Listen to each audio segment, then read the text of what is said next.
성공을 권유합니다. 희망을 권유합니다. 여러분 모두의 행복을 권유합니다. 권유경제TV 권순우 유일아입니다. 안녕하십니까.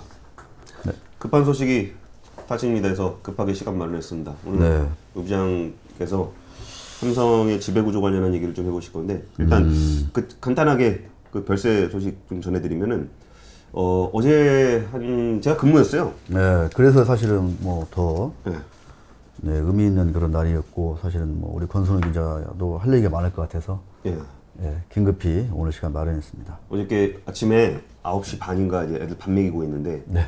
갑자기 이건희 회장 사망설이 돈다는 거예요. 네. 확인을 해봐라. 출입 기자가 이제 확인을 하고 이제 제가 이제 대기하고 뭐 그러고 있는데 10시에 그 공식 발표가 났어요. 이건희 회장이 별세했다.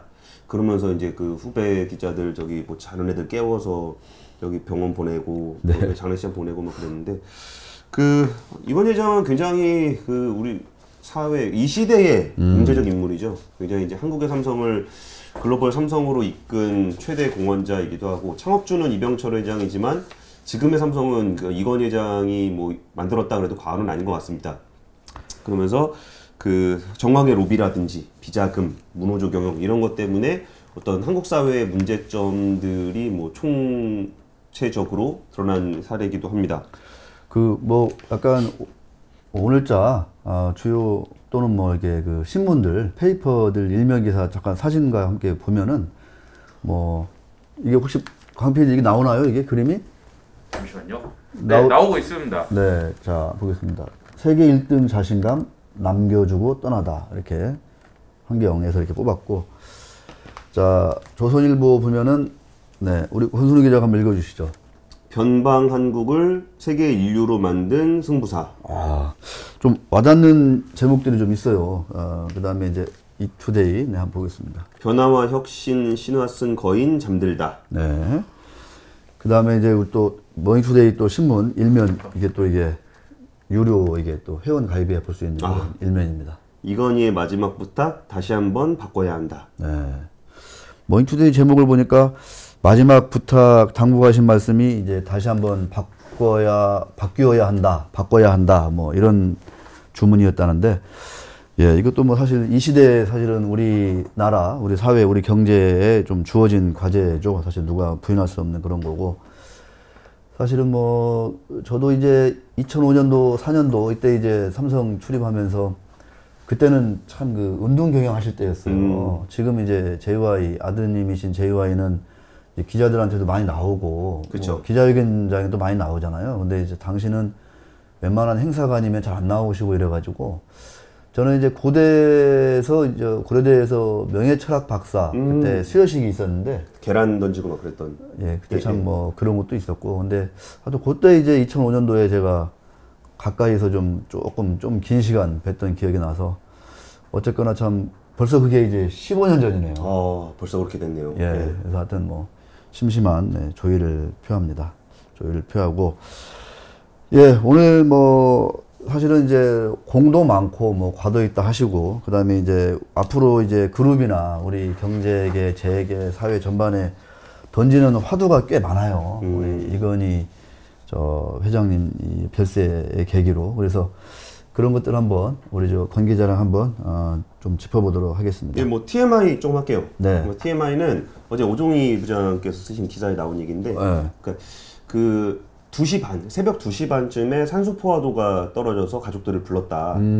그래가지고 이제 그 한 영면을 준비하도록 해가지고 이제 그날 했다는 건데, 사실 그 연배에 그 정도 입원하신 분들은 보통 이제 호흡기에 의존하시는 일이 많아서 네. 별세 시점을 이게 그 협의를 통해서 결정하는 경우가 많잖아요. 근데 어쨌든 이런 얘기가 나오는 거 보면은 그 이날 문제가 생겨서 돌아가신 거다, 특별한 의도가 없다, 이거를 좀 강조하려고 그랬던 것 같고, 네. 또 하나 정말 TMI인데 그 이재용 부회장이 이제 팰리세이드 자동차를 직접 운전을 해서 아들과 딸을 대동했다는 것도 이게 뭔가 그 되게 그 재벌회장이라 그러면은 뭔가 가족적이지 않은 느낌인데, 이것도 목적이 있었는지 없었는지 모르겠지만 이재용 부회장의 그 자제분 아들딸이 굉장히 오랜만에 언론에 노출되는 일이 있었습니다. 네, 참.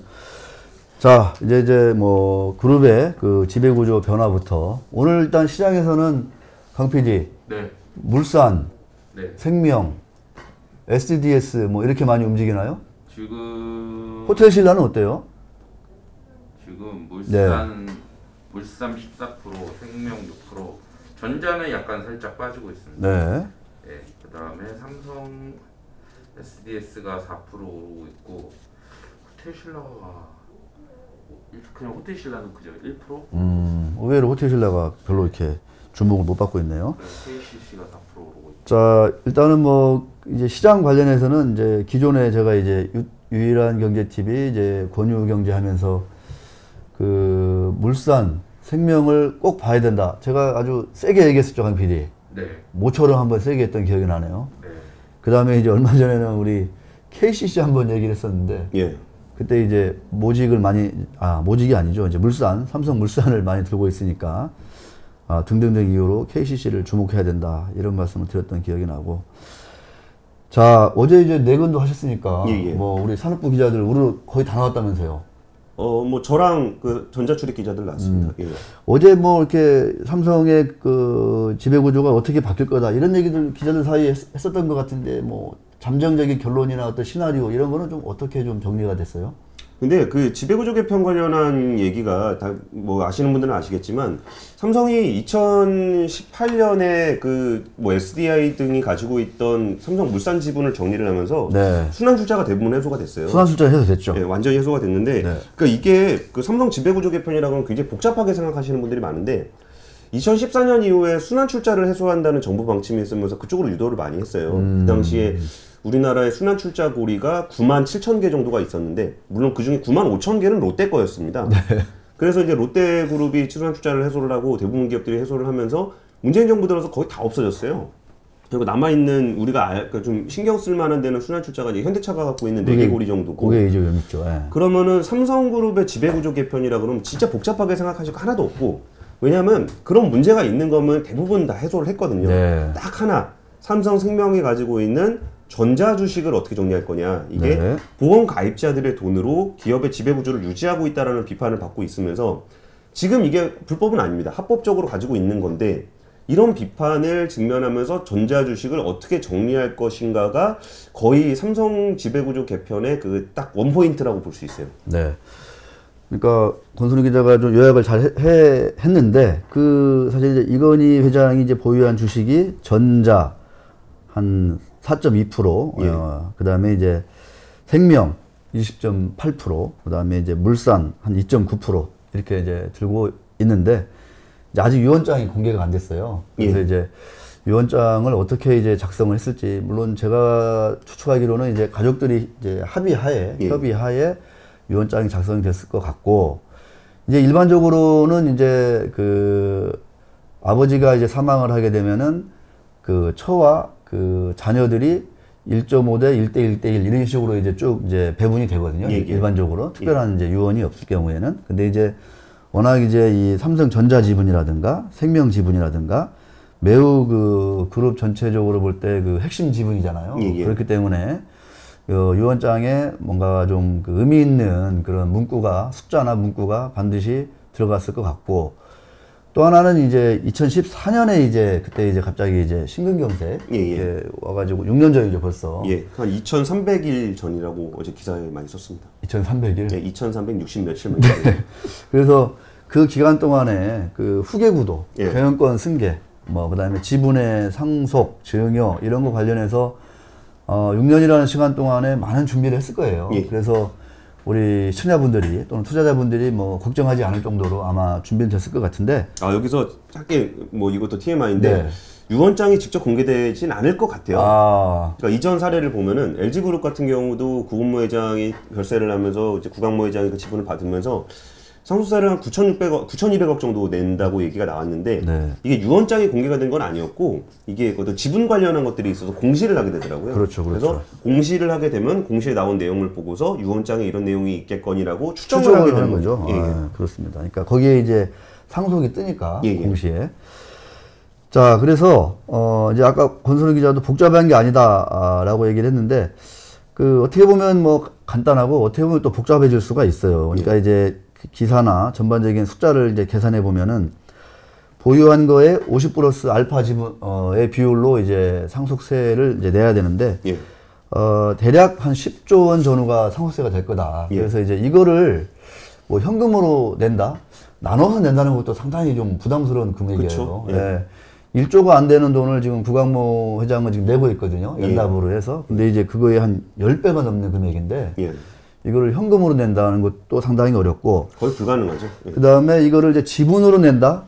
이럴 경우에도 상당히 좀 이제 복잡해지는 게 뭐냐면, 그 이제 삼성그룹 우리 저 지배구조, 이거 딱 보면 이제 이재용 부회장 중심으로 이제 그 정리가 돼야 될 거 아니에요. 예, 예. 그죠? 여기서 보면은 이재용 부회장이 사실상 이제 이쪽 그 제조업 계열의 지주회사라고 할 수 있는 물산 지분은 많이 확보하고 있어요. 예, 충분히 확보했습니다. 그때 그것 때문에 문제가 됐던 거죠. 그렇죠. 제일모직이랑 합병해서 결과적으로 지분율을 많이 확보하는 과정이 좀 어려웠지만, 뭐 지금도 논란이 되고 있지만, 네. 어쨌든 결과적으로 물산을 통해서 지배하는 건 어느 정도 네. 확보가 됐습니다. 예. 근데 이제 뭐 TMI 이런 거 종종 할 수밖에 없는데, 물론 이제 그 이제 아버지가 이제 그 돌아가시고 난 이후에 형제 자매 간의 이제 지분 정리 이런 것도 사실 필요하거든요. 그쵸. 그래서 이제 물산을 그 두 따님도 가지고 있잖아요. 예. 그래서 이 지분을 계속 같이 가져갈지 아니면 어떻게든 정리를 할지 이런 것들도 좀 일종의 좀 이제 변수가 되긴 할 텐데, 그래서 이 물산에 대한 지분은 어느 정도 이제 조금 안정권에 있다. 예. 라고 보면은 크게 이제 부담이 안 될 것 같은데, 무리가 없을 것 같은데, 문제는 이제 이 삼성생명이 이제 지분이 어떻게 가느냐, 이게 상당히 좀 중요한 변수예요. 예, 예. 그래서 이제 뭐 지금 이제 이게 또 삼성생명법 이래가지고 보험업법 개정이 지금 뭐 눈앞에 있다 이런 얘기도 있는데, 이게 이제 3% 정도 남겨놓고 나머지는 이제 팔아야 된다. 시가 기준으로. 시가 기준으로. 예. 뭐 이런 얘기가 있는데, 장부가는 한 5천억 정도 되고, 네. 시가는 한 30조 정도 됩니다. 그렇습니다. 그래서 팔게 되면은 한 20조 원어치는 이제 팔아야 되는 상황이 될 수 있죠. 법이 개정되면. 네, 그런 얘기인데, 이거를 그렇게 뭐 물론 이제 우리가 예상할 수 있는 거는 이제 우호 지분 또는 이제 뭐 이런 계열사라든가 이런 데 이제 팔 수 있다 이렇게 생각할 수 있는 거고, 그런데 이제 이 삼성생명은 전자를 또 8.5%나 들고 있는 거죠. 사실 이제 이것 때문에 삼성생명의 가치가 이제 투자로서는 뭐 가치가 더해지는 건데, 물산은 제조업 중심의 이제 어떤 그 모기업 또 지주회사 격이 되는 거고, 금융계열사들 쭉 거느리고 있는 게 이제 삼성생명이잖아요.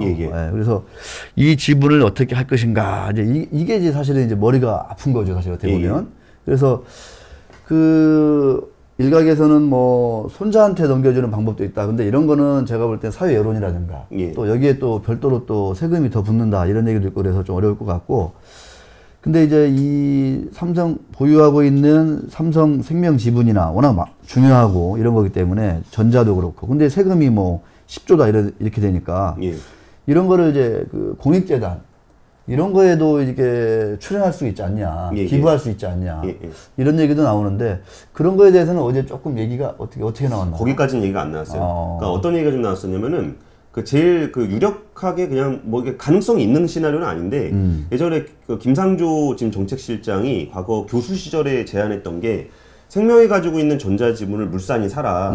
그럼 돈이 어디서 나냐? 그럼 바이오로직스를 팔아라. 그리고 바이오로직스를 전자가 사라. 그러면 이재용, 삼성물산, 삼성전자, 삼성바이오로직스 요 구조가 되긴 하는데, 이렇게 끝나면 간단해요. 근데 이렇게 하면 간단하지만, 이게 전자지분을 물산이 많이 가져가게 되면은, 지금은 이제 지배회사지만 강제로 지주사 전환이 됩니다. 그럼 강제로 지주사 전환이 되게 되면은 전자지분을 그때 보유하게 되는 거에 2배 이상, 20% 이상 확보를 해야 되고, 그리고 금융계열사를 다 팔아야 되는 문제가 발생을 해요. 그래서 이런 것 때문에 현실적인 한계가 있다라는 지적이 나오는데, 그나마 이제 그래도 시나리오로 나오는 건 그 얘기가 어저께 주로 많이 나왔습니다. 공익재단 활용하고 이거는 조금 더 이게 좀 복잡한 얘기잖아요. 그래서 이 얘기는 아직 그 추도 분위기에서 거론할 정도 레벨로는 안 나왔습니다. 네, 그렇습니다. 자, 그래서 결국은 이제 어떤 그 대책 이런 것들을 그룹이나 뭐 그 특수관계인 일가 쪽에서는 다 준비를 했을 것 같은데, 오늘 이제 시장 반응이나 이런 걸 보면 저는 이제 그 SDS라든가 이런 그 JY 지분이 많이 좀 움직이거든요. 이런 걸 보면은 어떤 이런 그 JY 지분이 좀 이렇게 그 핵심에서 좀 비껴나 있는 이런 이재용 부회장의 지분이 좀 뭔가 활용될 수 있지 않냐, 이런 시장에 좀 관심 그런 좀 관측도 있는 것 같고요. 결국은 이제 이 삼성생명이 보유하고 있는 전자지분을 그냥 뭐 20조 원을 그냥 시장에 팔 수 있는 것도 아니고. 예. 그때 지난번에 이제 이용호 의원 말씀하시기를 이거 당장 처분해야 될 것도 아니고 예. 법이 개정된다고 해도 어느 정도 한 5년 정도의 유예 기간을 이제 줘서 순차적으로 정리하는 문제가 있기 때문에 이 지분을 물산을 비롯해서 삼성의 그 제조 계열사들이 어떻게 좀 이게 정리를 할 것이냐. 이 부분이 좀 하나 있는 것 같고. 근데 물산 말고 네. 딴 데가 가져가면 안 돼요. 그렇죠. 딴 데가 또 가져가면 이제 순환수사가 되기 되잖아요. 때문에 어쨌든 물산이 가져가는 수밖에 없긴 합니다. 예. 그래서 저는 이제 약간 그 재단 같은데 이런 데가 조금 좀 역할을 해야 되지 않냐. 이 그림 자체를 놓고 보면 그런 게 있는 것 같고. 이제 생명은 어떻게 할 거냐. 생명은 지금 이제 이건희 회장이 지금 한 20%, 20.8% 이제 들고 있고, 물산이 이제 한 그보다 조금 적게 한 19.3% 들고 있어요. 예. 그래서 이 두 개만 합치면은 뭐 크게 문제가 없는 그런 뭐 사실은 뭐 경영권 방문 지분이 되는데, 이게 이제 그렇게 간단한 얘기가 아니지 않습니까? 예. 그래서 제가 볼 때는 이 생명 지분을 어떻게 할 것인지, 이게 저는 약간 그림이 잘 안 그려지더라고요. 이 부분이. 그래서 아마 오늘 생명 주가가 좀 개장 초에 많은 관심을 받다가 좀 시간이 지나면서 조금 약간 살짝 밀리더라고요. 예, 밀리기도 하고 그랬는데, 결국은 이 생명 지분과 생명이 가지고 있는 전자지분, 이게 엮여 있는 거잖아요. 그쵸. 그래서 이거를 두고 여러 가지 얘기들이 나오면서, 또 이제 특히나 이제 공시라든가 뭐 아까 이제 유언장은 따로 이제 공개되지 않을 거다 이런 얘기도 있었는데, 그런 걸 보면서 우리가 좀 추적 또는 뭐 분석 이렇게 할 수밖에 없는 거고. 예. 이 시점에서 이제 우리가 또 하나 이제 해야 되는 부분 중에 하나가, 과연 이제 그러면 그 이건희 회장 이후에 이제 이재용 이제 회장 체제로 이제 갈 거잖아요. 예. 예. 그랬을 때 이제 사업적으로나 그 재무적으로나 어떤 것들을 우리 시청자분들은 좀 주목해서 봐야 될지, 그런 것들을 또 한번 우리가 또 얘기를 좀 마무리 차원에서 해야 될 것 같습니다. 예. 제가 보는 거는 이제 결국은 이재용 부회장은 지금 행보를 보면 전자와 바이오, 약간 이게 큰 양대축인 것 같아요. 그렇죠. 그러면서 이제 과연 금융을 어떻게 할 거냐. 이거에 대해서는 옛날에는 이제 여러 가지 좀 시나리오도 있었어요. 이부진 사장 얘기도 나왔었고 했을 건데, 아직 이거는 이제 우리가 논할 단계는 좀 아닌 것 같아요. 그죠? 예, 아닌 것 같고. 그러니까 계열 분리를 얘기하기 시작하면 그러니까요. 굉장히 복잡해져요. 예. 많은 얘기들이 좀 필요할 것 같고, 호텔 신라가 아까도 말씀드렸지만은 지금 전혀 움직이지 않거든요. 예. 호텔 신라는 사실은 그러니까 가족 지분은 없고, 아마 생명이 좀 가지고 있나? 호텔 신라를? 전자가 가지고 있나? 제가 말씀 중에 확인해 보겠습니다. 물산이 가지고 있나? 하여튼 뭐, 계열사를 통해서 좀 호텔 신라를 가지고 있는 건데, 여기도 이제 사실은 뭐, 계열 분리 차원에서 얘기가 많이 됐던 건데, 정작 이런 이건희 회장 별세를 계기로는 뭐 아주 관심을 받지 못해서, 이건 또 뭐지? 이런 좀 약간 생각이 들기도 합니다. 자, 우리가 이제 오늘은 여기까지 얘기까지를 할 수 있을 것 같고, 투자자분들 중에서 그러면 뭐 많은 댓글 중에 보면 어떤 뭐 계열사를 더 관심을 둬야 되냐 이런 얘기도 사실 많이 하고 그래요. 근데 참 이게 또 뭐 어떻게 보면 비정한 게 또 우리 세상 사는 건데, 관련해서는 뭐 삼성그룹주 요새 펀드가 동향이 어떤지 모르겠어. 나쁘지 않을 거예요. 네, 전반적으로 전자도 뭐 6만 전자 넘어갔었고. 네. 예. 일단 잠깐 말씀드리면 호텔신라 최대 주주가 삼성생명인데 7% 가지고 있고, 네. 전자가 5%, 증권이 3% 뭐 이렇게 갖고 있습니다. 예. 그러니까 다양한 성격의 계열사들이 쭉 들고 있군요. 예. 호텔신라를. 그러니까 주가를 얘기하려는 게 아니고 시나리오를 말씀을 드리려고 그러는 건데, 네. 1차적인 시나리오는 이 상속세 2달 있잖아요. 네. 이때 약세를 보이는 경우가 많아요. 그러니까 상속 가액이 결정되는 게 죽기 전 2달, 죽고 나서 2달이거든요. 두 달씩. 그러면 상속세를 얼마를 내야 되느냐를 지점을 정할 때 그 해당 주가가 올라가면 상속세를 더 많이 내야 되잖아요. 그러니까 시세 조정을 한다는 게 아니고 일반적으로 그런 경향이 시나리오로 있다라고 했을 때, LG그룹 같은 경우가 이제 구본부회장 돌아가시고서 한 2달 쪽으로 쭉 내리막을 좀 걷는 경향을 보였어요. 그리고 이런 부분들이 하나 있고, 뭐 SDS 같은 경우는 뭐 팔아도 이재용 부회장한테 크게 지장되지 않는 거니까, 네. 이걸 팔아서 상속 재원을 마련할 수 있다. 그러면 SDS는 좀 비싸야 되는 거 아니냐. 올라갈 수 있다. 뭐 이런 얘기가 좀 나오는 게 있고 그리고 삼성전자를 사고 로직스를 팔아야 되는 거니까 로직스는 올라가야 되고 전자는 내려가야 된다. 뭐 이런 식의 시나리오를 쓰는 게 있고요. 생명 같은 경우는 전자를 팔게 되면 그 어마어마한 현금이 딱 네. 들어오는 게 있고 자산재 평가적인 측면이 하나 있고 그 다음에 이거를 어마어마한 그 현금을 무조건 끌어안고 있을 수는 없으니 배당을 많이 늘릴 거다. 이래서 삼성생명이 좀 올라가는 경향이 있고 물산 같은 경우는 상속세를 내야 되니까 여기서 충분히 많은 배당을 해줘야 될 거다라는 기대감이 좀 있습니다. 네. 그래서 삼성물산은 또 자산 가치에 비해서 주가가 굉장히 안 좋은 회사잖아요. 네. 그러니까 이런 불확실성이 제거가 되고 자산에 대한 평가를 제대로 받게 되면 배당을 충분히 많이 주면은 그 정도 올라갈 펀더멘털한 그런 멀티플은 충분하다. 이런 얘기들이 좀 나오고 있습니다. 그 이제 관련해서 이제 제 마무리 얘기는 이제 그런 거죠. 그러니까 사실은 이제 이건희 회장이 이제 돌아가시면서 여러 가지 뭐 그 과제를 남겨주셨는데 뭐 사업적으로도 그렇고 사실은 뭐 지금 코로나19 이후로 상당히 뭐 어렵다 이런 얘기들은 뭐 누구나 다 할 수 있는 얘기인 것 같고 또 하나 이제 우리 그 시장적인 측면에서 보면 이 지주회사 이 디스카운트 문제가 사실은 아주 그 우리 사회의 고질병이거든요. 예. 근데 이제 아까도 얘기했지만 삼성물산에 대해서 배당을 많이 줄 수 있으니까 왜냐하면 이 배당으로 이제 그 상속세의 재원으로 삼을 수 있으니까 그러니까 이런 식으로가 스토리가 전개되면서 주가가 오르는 게 우리나라의 현실이거든요. 그렇죠. 그래서 이제 이런 것들을 계기로 해서 그러니까 결국은 이런 그 관련해서 또 이런 얘기도 많이 나오는 거예요. 그러니까 이 상속 증여세 언제까지 이렇게 시가로만 하고 이렇게 과도하게 50% 플러스 이제 할증 20%. 할증 20%면 60%라는 거잖아요. 그다음에 이제 이 상속 증여세는 어쨌거나 이중과세라는 논란이 항상 있는 거고.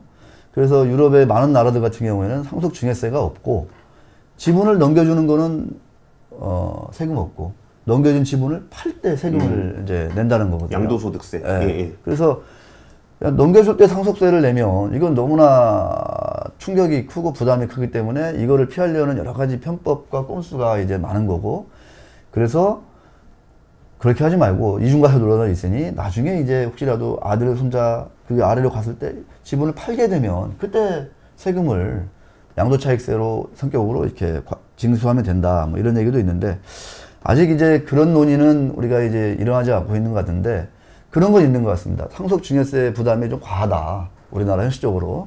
이런 얘기도 있는데, 과하다 하면, 뭐, 제가 볼 때는 충분히 좀 이거는, 좀 조정할 그런, 유인책이 충분히 있는 것 같고, 대신에, 상속세의 기준을 언제까지 우리가 두 달, 예.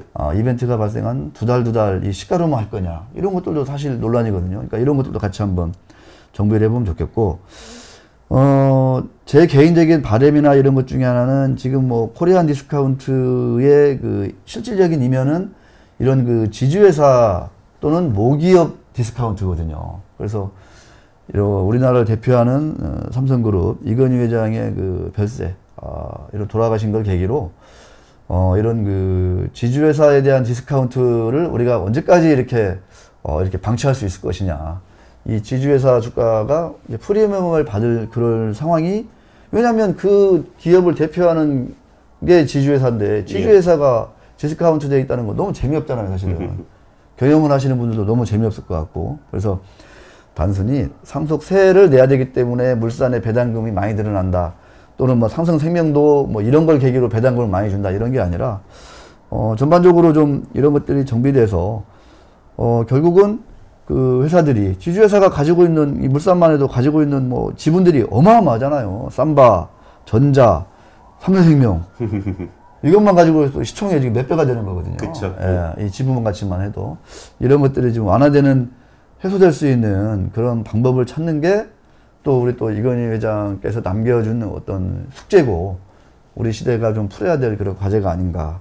이런 생각을 저는 해봤습니다. 저는 그 삼성그룹의 지배구조 개편 얘기가 나왔을 때 아까 말씀드렸던 것처럼 딱 이슈는 하나예요. 전자주식을 생명에 가지고 있는 걸 어떻게 파느냐의 이슈인데 이게 안 되다 보니까 굉장히 다양한 시나리오가 나오게 되는 거고 그러면서 삼성생명이 주가가 이렇게 많이 움직이는 종목이 아니잖아요. 네. 근데 엄청나게 많이 뛰었는데 최근에 현대차그룹에도 지배구조 개편 관련한 이슈가 있어서 모비스와 글로비스가 막 20%씩 막 30%씩 막 올랐거든요. 근데 네. 그때 아니 뭐 진짜 지배구조 개편을 하려 그러는데 이제 출입기자인 제가 몰랐나. 그래서 보니까 그 수소경제위원회에 가서 공식적인 자리에서 누가 물어보니까 고민중 딱 세 글자였어요. 고민중. 고민중. 예, 그 세 글자 때문에 기업 가치가 완전히 널뛰듯이 막 움직였거든요. 네. 그러니까 이 지배구조 개편이 삼성그룹에서 이루어진다고 하더라도 단기에 충격을 주는 방식으로 일어나지는 않을 것 같아요. 이게 뭐 연납을 하거나 뭐 이렇게 되면 이렇게 쫙 풀어져서 나올 건데 여기에 주가를 너무 많이 반영되는 것도 이제 과거에 진짜 대기업 오너가 맘대로 뜯었다 붙였다 막 하면서 자기한테 유리하게 판짜고 네. 이런 거에 대한 어떤 그 경험 때문에 그런 주가 움직임이 나타난다고 생각을 해요.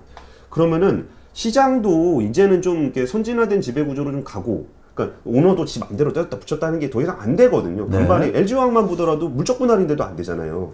그래서 이 지배구조가 좀 더 선진화되는 모습들에서 지배구조 개편에 대한 어떤 투자 테마 포인트도 단순히 세금을 내기 위해서 지배구조 개편하고 그러는 게 아니라 네. 이 기업이 나아가야 될 방향에서 최적화된 어떤 사업 모델이나 회사의 구조가 어떻게 되느냐 이런 거에 오히려 관심을 가지고 거기에 투자 포인트를 잡아가는 그런 경험을 쌓아가는 좀 계기가 좀 됐으면 좋겠다 그런 생각이 좀 들었습니다. 네.